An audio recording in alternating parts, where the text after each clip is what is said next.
ఓం నమో భగవతే వాసుదేవాయ. వసుదేవసుతం దేవం కంసచాణూరమర్దనం దేవకీ పరమానందం కృష్ణం వందే జగద్గురుం. ఇన్నిటి మూలం ఈశ్వరుడాతని, ఇన్నిటి మూలం ఈశ్వరుడాతని. మన్నన కొలదిని మనయుటగాక, ఇన్నిటి మూలం ఈశ్వరుడాతని. మన్నన కొలదిని మనయుటగాక, ఇన్నిటి మూలం ఈశ్వరుడాతని. మాయామయమై మనియడి జగమిది సాయల నిందు నిజముగలదా. మాయామయమై మనియడి జగమిది సాయల నిందు నిజముగలదా. కాయము సుఖ దుఃఖములకు పొత్తిది, కాయము సుఖ దుఃఖములకు పొత్తిది. రేయి పగలు ఒక రీతే కలదా. కాయము సుఖ దుఃఖములకు పొత్తిది, రేయి పగలు ఒక రీతే కలదా. ఇన్నిటి మూలం ఈశ్వరుడాతని. మన్నన కొలదిని మనయుటగాక, ఇన్నిట మూలం ఈశ్వరుడాతని.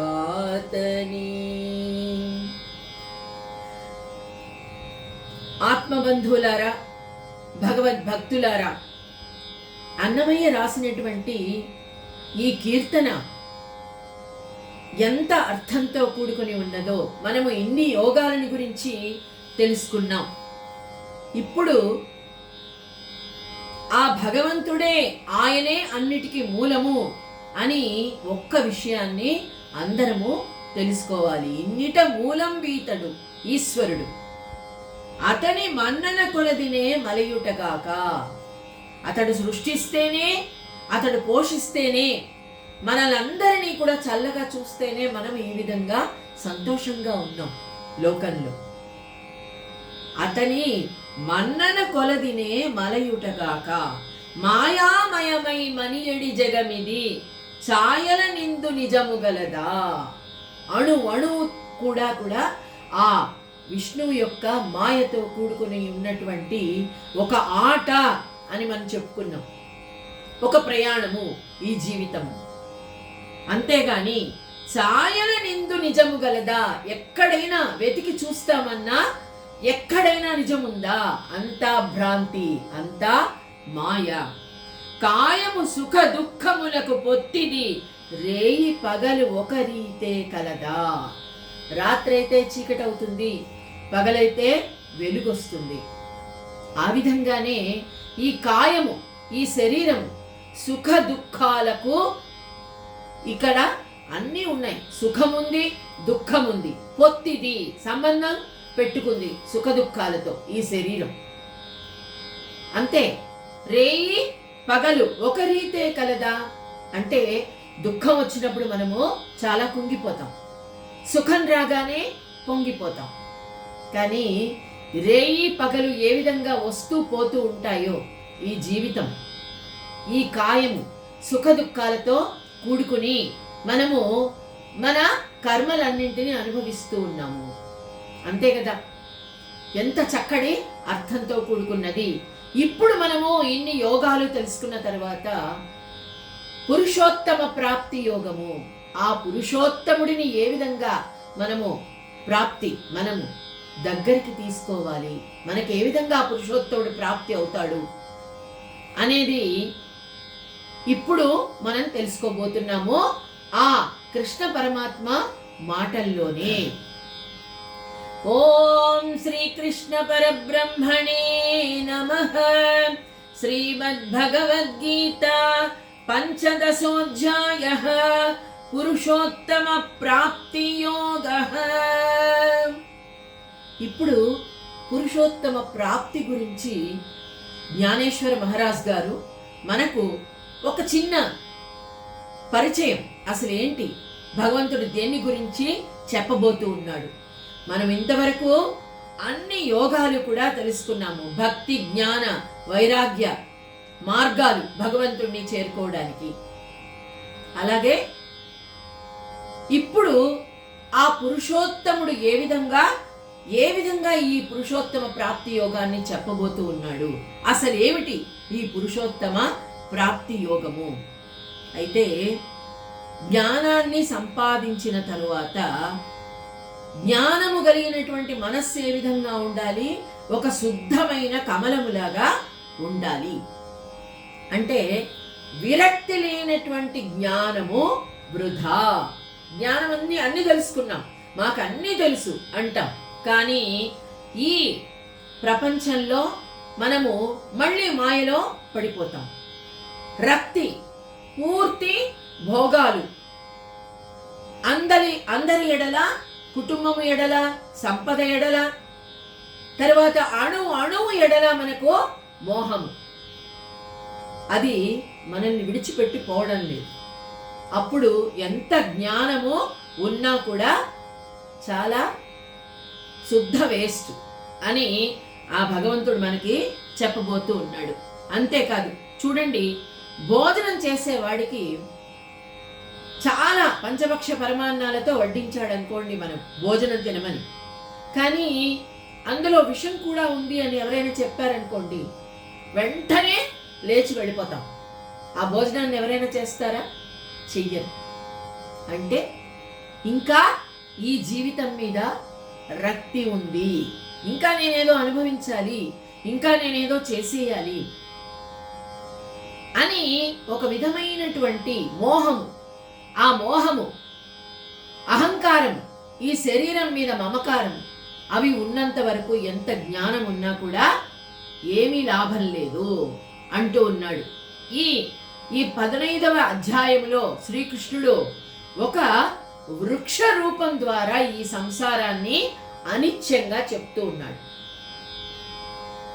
అలాగే మనకు శంకరాచార్యులు రాసినటువంటి నృసింహ కరావలంబన స్తోత్రంలో సంసార వృక్ష మగబీజమనంత కర్మ శాఖాశతం కర్ణపత్రమనంగ పుష్పం ఆరుహ్య దుఃఖ ఫలితం పతితో దయాళో లక్ష్మీ నృసింహ మమదేహి కరావలంబం అని చెప్పడం జరిగింది. ఎట్లాంటిది ఈ సంసార వృక్షము? ఒక మామూలు వృక్షము అయితే అడుగు నుండి పైకి ఉద్భవిస్తుంది, కాండం పైకి శాఖలుగా, శాఖోపశాఖలుగా అల్లుకుంటుంది, విస్తరిస్తుంది. అయితే ఇక్కడ ఈ సంసారం ఎలా అంటే, దీనిని తిప్పి పెట్టినా సరే, అంటే ఈ సంసార వృక్షము ఎట్లాంటిది అంటే అది ఎప్పటికీ కూడా నశించనటువంటిది. కానీ నిరర్థకం అంటున్నారేంటి అంటే, శాఖోపశాఖలుగా విస్తరించినటువంటి వృక్షము పైకి పెకలించినప్పుడు అడుగున వేర్లు నీళ్లు పోయకపోతే అది వాడిపోతుంది. కానీ సంసారం అనేటువంటి వృక్షము దానికి నీరు పోయకపోయినా పూర్తిగా వేర్లు పెకలించి తలక్రిందులుగా పెట్టినా సరే దానికి ఆది అంతము లేదు. అంటే ఒక యుగము గడిచిపోతే మళ్ళీ ఇంకొక యుగము వస్తూ ఉంది, మనకు తెలియకుండానే అన్ని జరిగిపోతున్నాయి. ఎన్నో జన్మలు మనం ఇప్పటి వరకు ఎత్తాం. ఇవన్నీ కూడా అంటే ఈ సంసార వృక్షము శాఖోపశాఖలుగా విస్తరించి దాన్ని పెకలించడానికి వీలు లేనంతగా ఉంది. అయితే ఈ సంసారము యొక్క నిరర్థకత్వము సిద్ధించి, ఇదంతా నిరర్థకము, ఈ సంసారము ఇదంతా ఒక ఆట, ఒక మాయ, ఈ శరీరము మనకు కారణ శరీరము, ఏదో సాధించడానికి భగవంతుడు ఇచ్చినటువంటి ఒక పరికరము అని భావించి, అహం బ్రహ్మస్మి, నేను ఈ శరీరాన్ని కాదు, నేను ఆత్మను అనే ఆత్మస్థితిని ఎవరైతే పొందుతారో వారే నిజమైనటువంటి జ్ఞాని. అయితే ఇక్కడ ఈ సంస్కారము అనేది ఒక ప్రచండమైనటువంటి వృక్షము. మనం చెప్పుకున్నాం కదా, సూర్యుడి కిరణాలు అన్ని వైపులా వ్యాపించి ఉంటాయి. అదేవిధంగా ప్రళయకాలమందలి నీరు ఆకాశమునంతను వ్యాప్తమనర్చు రీతిని ఈ సంసార వృక్షము ఈ జగత్తునందు మూల మూలలా నిండి ఉంటుంది. ఎక్కడ కూడా అది నిలిచిపోదు. ఆ విధంగానే సృష్టి జరుగుతూ ఉంటుంది, సృష్టి పోషించబడుతూ ఉంటుంది, మళ్ళీ ప్రళయం సంభవిస్తుంది, మళ్ళీ అనేకమైనటువంటి యుగాలు మళ్ళీ వస్తూనే ఉంటాయి, మళ్ళీ సృష్టి జరుగుతూనే ఉంటుంది. ఈ సంసారములో తినుటకు ఏ ఫలము ఉండదు, వాసన చూడడానికి ఏ పువ్వు ఉండదు. అంటే అన్ని నశించిపోతాయి, అంటే మళ్ళీ వెంటనే చిగురిస్తాయి. అది మనకు తెలియకుండానే జరుగుతూ ఉంటుంది. ఏ విధంగా రాత్రి గడిచిపోతూ ఉంటుంది, మళ్ళీ పగలు వస్తూ ఉంటుంది. ఎప్పుడు గడిచింది అని మనం చెప్పలేం. ఎప్పుడు అంటే ఒక్క సెకండ్ దానికి చాలు, రాత్రి మళ్ళీ పగలుగా మారడానికి, సూర్యుడు రావడానికి. మనం చెప్పుకుంటున్నాం, అనేక జాములు గడుస్తూ ఉన్నాయి, అనేక రోజులు గడుస్తూ ఉన్నాయి, అనేక సంవత్సరాలు గడిచిపోతూ ఉన్నాయి. ఎవరు మరణించినా, ఎవరు జన్మించినా ఈ సృష్టి అనేది ఆగనే ఆగదు. ఒకవైపు మరణం సంభవిస్తూ ఉంటే ఒకవైపు సృష్టి జరుగుతూ ఉంటుంది. అదేవిధంగా ఇక్కడ ఈ భగవంతుడు ఏం చెప్పబోతూ ఉన్నాడు, ఈ శ్రీకృష్ణుడు ఇందులో శ్రీకృష్ణుని మాట సముద్రంలాగా అర్జునుడు భావిస్తూ ఉన్నాడు. అర్జున విను, శ్రీ భగవాన్ వాచ ఊర్ధ్వమూలమధః శాకం అశ్వత్థం ప్రాహురవ్యయం ఛందాంసి యస్య వర్ణాని యస్తం వేద స వేదవిత్. ఊర్ధ్వమూలమధః శాకం అశ్వత్థం ప్రాహురవ్యయం. ఈ సంసార వృక్షాన్ని గురించి చెప్తూ ఉన్నాడు ఆ భగవంతుడు. ఊర్ధ్వమూలం, మూలము ఊర్ధ్వంలో ఉంటుంది. అర్జున, ఈ బ్రహ్మము ఎవరైతే ఉన్నాడో, పరబ్రహ్మ స్వరూపము, ఈ వృక్షానికి ఆయన ఊర్ధ్వముఖంగా ఉన్నాడు. అందుకే ధ్యానం చేసినప్పుడు ఊర్ధ్వముఖంగా మనము ఆ భగవంతుణ్ణి దర్శించుకోవాలి.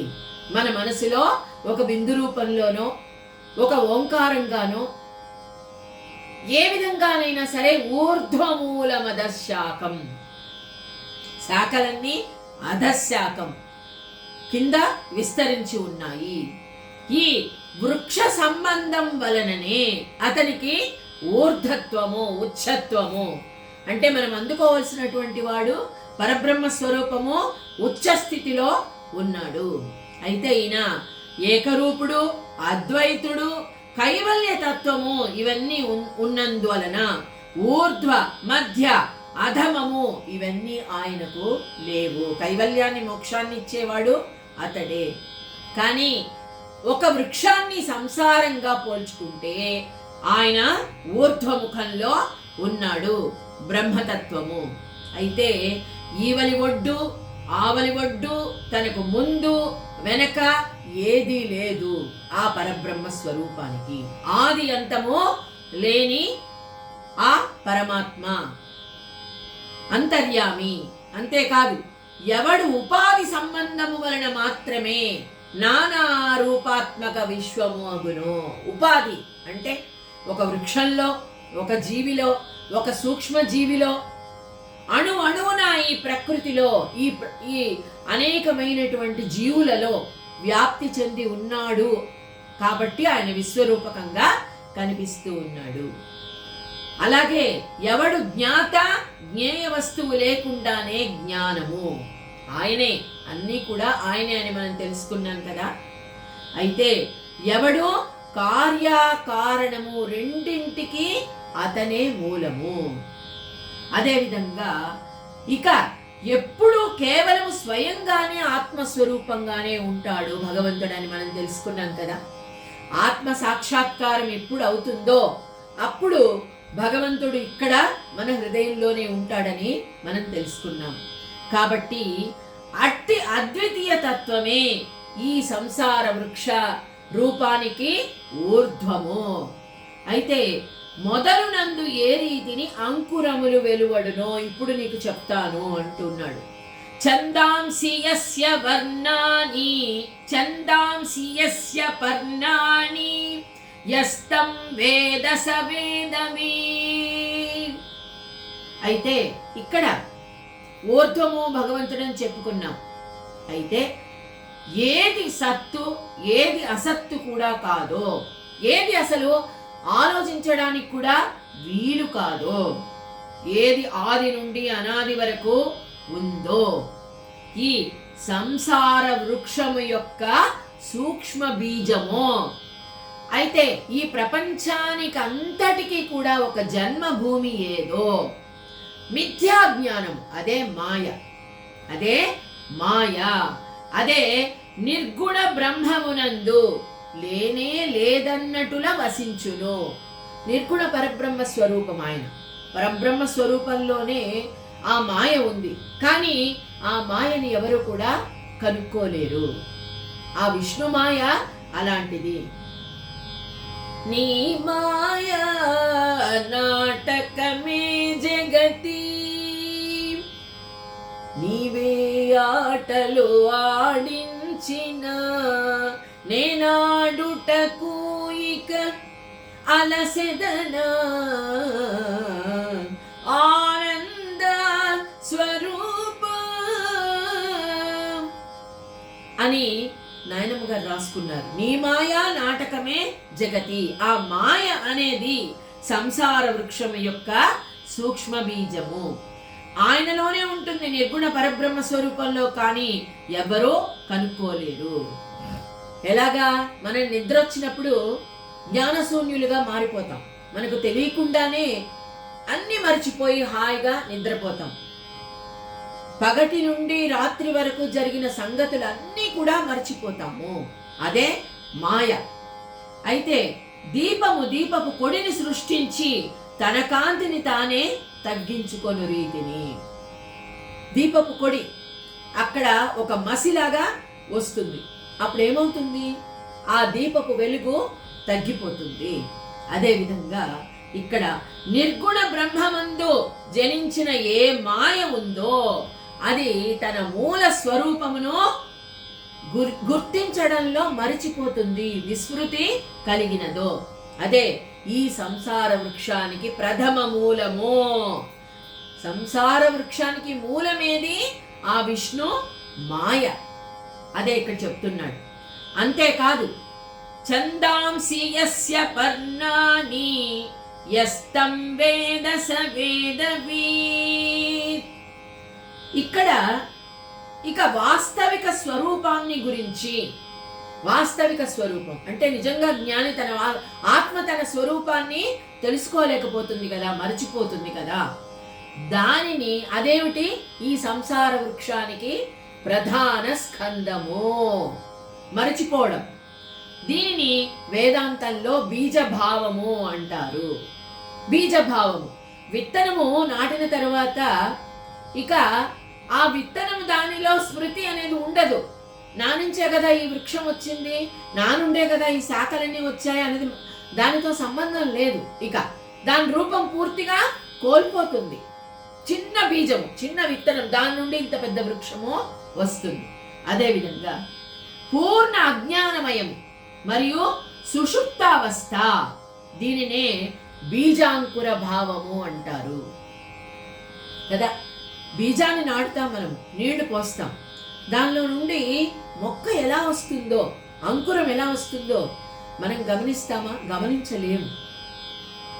ఉన్నట్టుండి నీళ్లు పోసినప్పుడు అది ఇలా విచ్చుకొని మధ్యలో నుండి ఆ బీజ అంకురం చిన్న మొక్కలాగా బయటకు వస్తుంది. అది ఎవరికి తెలియదు. అదేవిధంగా ఇక్కడ స్వప్నము, జాగ్రత్తావస్థ, ఆ సుషుప్తి యొక్క భావాలు ఇవి రెండు. అంతే కదా. స్వప్నము అంటే మన కల వస్తుంది, జాగ్రత్తావస్థ మెలకువకు, ఈ రెండింటికి మధ్యలో ఉండేది సుషుప్తి కదా. దానినే ఏమంటారు ఇక్కడ? ఈ సంసార బీజభావము, వేదాంతంలో దాన్ని బీజభావం అని అంటారు. ఈ సంసార వృక్షానికి మూలమేంటి? అజ్ఞానము. దీన్ని బట్టి మనం ఏం చెప్తాం అంటే మనల్ని మనం మర్చిపోతాం. బిడ్డ పుట్టిన తర్వాత కొన్ని రోజుల వరకు ఇక్కడ ఇది తెరుచుకొని ఉంటుంది, ఈ కపాలం. అది క్రమంగా నీళ్లు పోసినప్పుడు తల్లి ఇలా నొక్కి పెడుతూ నీళ్లు పోస్తుంది. క్రమంగా అంటే అది తెరుచుకుని ఉన్నంత వరకు పైన ఆ పరమాత్మ యొక్క జ్ఞానం, ఆత్మ జ్ఞానం అనేది కలిగి ఉంటుంది ఆ జీవి. ఎప్పుడైతే అది మూసుకొని పోతుందో అన్ని ఎముకలతో, అప్పుడు ఈ మిథ్యా ప్రపంచంలోకి పూర్తిగా అడుగు పెట్టేస్తాడు. తానెవరో అన్న సంగతి పూర్తిగా మరిచిపోతాడు. అయితే ఇక్కడ ఈ చెట్టు ఉంది కదా, కింది వైపుకు వ్యాపించి ఉంది. దానికి అంకురాలు ఎడతెగకుండా వ్యాపిస్తూనే ఉంటాయి. ఈ సంసారం అనేది వృక్షమూలము. ఊర్ధ్వ భాగమునందు అద్వైత బ్రహ్మము నుండి బలమును పొంది, కింద వైపు అంకురములనే అపారములుగా వెలువడుతూ ఉంటాయి. ఈ అంకురాలేంటి? మొదటి అంకురం ఏంటి? అంతఃకరణ ప్రవృత్తి. అంతఃకరణ మొట్టమొదట వెలువడుతుంది. ఆ తరువాత దానికి అహంకారము. అంతఃకరణ అంటే అక్కడ నేను అనేటువంటిది బీజము ఉద్భవిస్తుంది, అదే అహంకారం. అహంకారము జన్మించిన తరువాత సత్వరజస్తమో గుణాలు, ఈ మూడు అనేటువంటి కొమ్మలు దానికి పుడతాయి. గుణాలు. నేను అంటే ఆత్మ శరీరంలో ప్రవేశించింది, ఆ శరీరము నేనే అని భావిస్తుంది. అప్పుడు దానికి సత్వరజస్తమో గుణాలు అన్నటువంటి మూడు సంభవిస్తాయి, మూడు కొమ్మలు. ఈ భిన్న భిన్న భావములను వృద్ధి చేసేటువంటి కొమ్మ ఏది అంటే అహంకారం అనేటువంటి అంకురం. ఆ తరువాత బుద్ధి, మనోబుద్ధి అహంకారాలు అంటారు. అంతఃకరణము, అలాగే అహంకారము, ఆ తరువాత బుద్ధి. ఈ మూడిటి వల్ల ఈ విధంగా సంసార వృక్షమున పైభాగమున గల మూలం యొక్క సామర్థ్యము వలన వికల్పరసముతో నిండి ఉన్నటువంటి చిత్త చతుష్టయము అనేటువంటి అంకురము. చిత్త చతుష్టయం మనోబుద్ధి అహంకారము, అలాగే విషయాలు, ఇంద్రియాలు, ఆకాశము, వాయువు, తేజస్సు, జలము, పృథ్వీ, పంచభూతాలు కలిసి ఇక్కడ సుందరమైనటువంటి ఒక ఆకృతి ఏర్పడుతుంది. ఏర్పడిన తర్వాత వాటిలో ఇక చెవి, పంచేంద్రియాలు, కళ్ళు, చెవి, ముక్కు, అలాగే నోరు, కర్మేంద్రియాలు, జ్ఞానేంద్రియాలు, అంతరింద్రియాలు, ఇవన్నీ కూడా శాఖోపశాఖలుగా ఉద్భవిస్తాయి. అయితే శబ్ద కర్ణమనడి అంకురము వెలువడినప్పుడు కర్మేంద్రియ వృద్ధి ద్విగుణీకృతమవుతుంది. అంతే కదా. శబ్దం ఎప్పుడైతే చెవులు పడుతుందో, అందుకే పసిబిడ్డ పుట్టగానే ఒకసారి సరిగ్గా వినపడుతోందా లేదా అని చెప్పి ఒక ప్లేట్ తీసుకొని గట్టిగా వాయించి ఆ శబ్దం వినపడుతుందా లేదా, ఉలికి పడతాడా లేదా అని చూస్తారు. మొట్టమొదట ఆ శబ్దము అనేది, ఆ కర్ణ శబ్దము అనేది పని చేస్తోందా లేదా, ఈ కర్ణం పనిచేస్తోందా లేదా అని చూస్తారు. ఆ తర్వాత చూడ్డం. చూడ్డం అనేది ఒక కరెక్ట్గా మన వైపు చూస్తున్నారు, నవ్వుతున్నారు పిల్లలు మనం ఏదైనా మాట్లాడితే అని అనుకుంటాం. అది నెల దాటేంత వరకు, 2 నెలలు నిండేంత వరకు కూడా స్పష్టమైనటువంటి చూసే శక్తి వాడికి, అంటే గుర్తించేటువంటి శక్తి పసిపిల్లలకు కలగదు. మనం అనుకుంటాం నా వైపే చూస్తున్నాడు, నా వైపే చూసి నవ్వుతున్నాడు అని. అట్లాంటి శక్తి తర్వాత కలుగుతుంది కదా. కానీ ఆకలి ఎప్పుడైతే తల్లి పాలిస్తుందో అప్పుడే ఆకలి అనేది ఉద్భవిస్తుంది. ఒక్కొక్క శాఖ ఈ సంసార వృక్షానికి ఇంద్రియాల నుండి వాసనలు ఉద్భవిస్తాయి. అదేవిధంగా ఇంకొకటి చూడండి, వాసనలు జనిస్తాయి ఒక్కొక్కటి. ఆకలి, నిద్ర, అలాగే తిన్నటువంటి ఆహారము బయటికి విసర్జించడం, ఇవన్నీ కూడా ఉద్భవిస్తాయి. అంగములు అనేటువంటి లత, త్వచము అంటే ఈ చర్మం, ఇవన్నీ ఈ పల్లవులలో స్పర్శ జ్ఞానము అనేటువంటి అంకురాలు ఉద్భవిస్తాయి. అంతే కదా. ఎప్పుడైతే మనం ముట్టుకుంటామో చర్మము, అప్పుడు స్పర్శ, ఎవరైనా ముట్టుకుంటే స్పర్శ జ్ఞానం, ఇవన్నీ కూడా వస్తాయి. అనేక విధాలైనటువంటి వికారాలు కదా. ముట్టుకోగానే పిల్లలు కొంతమంది వెంటనే ఏడుస్తారు, కొంతమంది ఇలా ముట్టుకుని పలకరిస్తే నవ్వుతారు. పసితనం నుండి కూడా రకరకాలైనటువంటి వికారాలు ఉద్భవిస్తాయి. మోహభ్రాంతులు, చక్షురింద్రియములు చాలా దూరము వరకు పరుగులు పెట్టసాగును. పెరిగే కొద్దీ ఇక అవి చూడాలి, ఇవి వినాలి, ఎక్కడికో వెళ్ళాలి. అలాగే ఈ పాదాలు, ఈ కాళ్ళు, ఈ చేతులు, ఈ వేళ్ళు ఏదేదో చేసేయాలని అనేక విధాలైనటువంటి కోరికలు, వాసనలు పెరుగుతూ వృద్ధి పొందుతూ ఉంటాయి. ఏ విధంగా అయితే వృక్షము శాఖోపశాఖలుగా పెరుగుతుందో అదేవిధంగా ఇక్కడ వాసన చూడడము, ఘ్రాణము, ఆస్వాదించడము, దేనినైనా ఆస్వాదించడము, ఇవన్నీ కూడా లభిస్తాయి. మహత్వము, అహంకారము, మనస్సు, మహాభూతాలు, ఇవన్నీ కూడా సంసార వృక్షాన్ని బాగా వృద్ధి పొందేటట్లు చేస్తాయి. అదేవిధంగా దీని గురించి చెప్పుకున్నాం. కానీ అశ్వత్థం అని ఎందుకు చెప్పారు అంటే, స్వహ అంటే ఉషస్సు, ప్రభాత కాలం. ఈ సంసార వృక్షము అశ్వత్థము అంటే ఈ సంసార వృక్షము మరుసటి ప్రభాత కాలము వరకైనా ఒక్కలాగా ఉంటుందా? ఉండదు. అంటే పగలు మొదలైనప్పటి నుంచి రాత్రి వరకు ఎన్నో మార్పులు సంభవిస్తూ ఉంటాయి. అశ్వహ అంటే, స్వహ అంటే ఉషస్సు, ప్రభాత కాలం. పొద్దున లేవగానే చాలా ప్రశాంతంగా ఉంటాడు సూర్యుడు కూడా కదా, అలాగే ఉంటుంది. కానీ గడిచే కొద్దీ, రోజు గడిచే కొద్దీ ఆ సంతోషము ఆవిరైపోతుంది. ఎన్నో సమస్యలు వస్తూ ఉంటాయి సంసారంలో.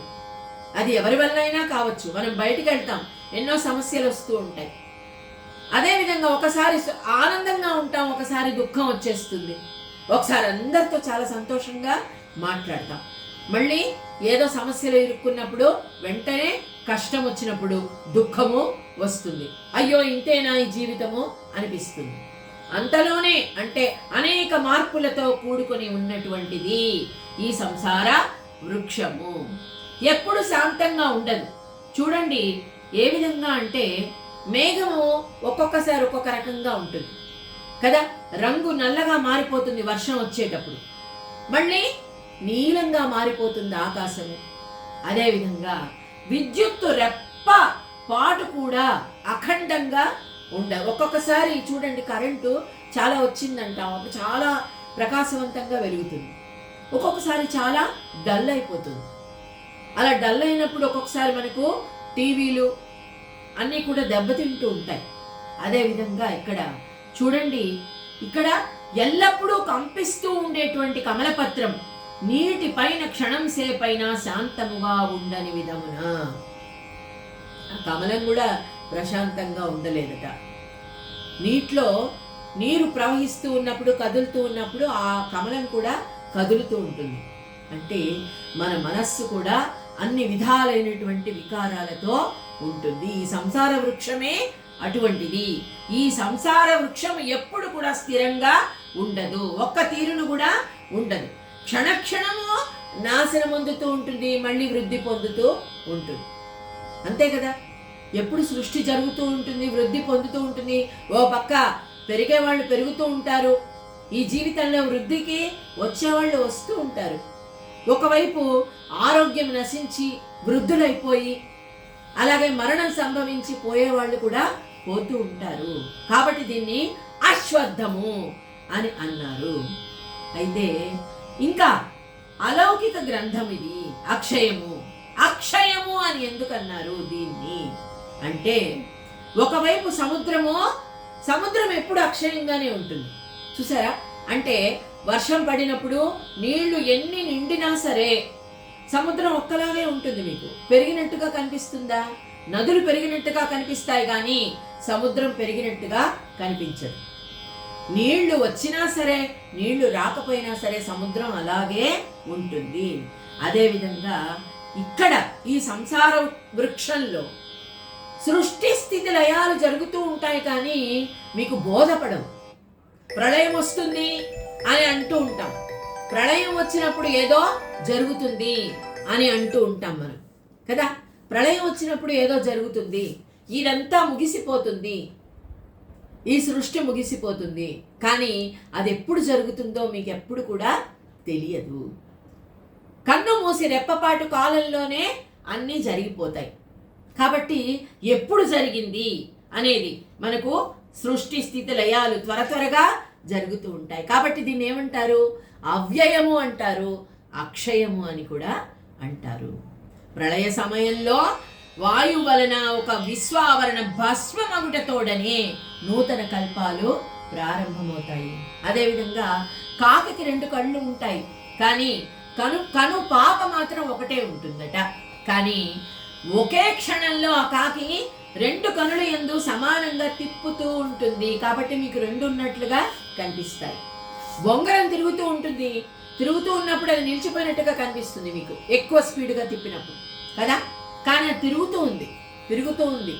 ఆ విధంగానే ఇక్కడ సృష్టి స్థితి లయాలు ఈ సంసార వృక్షంలో జరుగుతూనే ఉన్నాయి. ఇది మిథ్య అని మనకు తెలుసు, కానీ జరిగేవి జరిగిపోతూనే ఉన్నాయి. ఈ ఒక్క విషయం మనం తెలుసుకున్నట్లయితే అన్నీ తెలుసుకున్నట్లే.